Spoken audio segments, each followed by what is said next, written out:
Have you ever wondered why people put XOXO at the end of their text messages? Well, X's didn't always symbolize kisses, but eventually they did because of a great man named Saint Andrew. Saint Andrew was actually one of the first apostles called.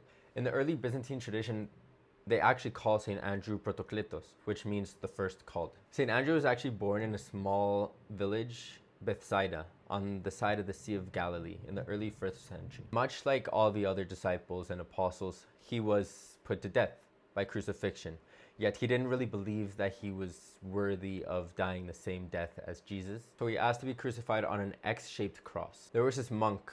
His name was Saint Regulus. He was a monk from Patras. He was told in a dream that he had to take St. Andrew's bones to the ends of the earth. And so he sailed until he was shipwrecked. And the orders were to make a shrine for him wherever he was shipwrecked. St. Andrew's cross is actually depicted on the Scottish flag. So the X's that we place at the end of letters or notes actually has religious significance.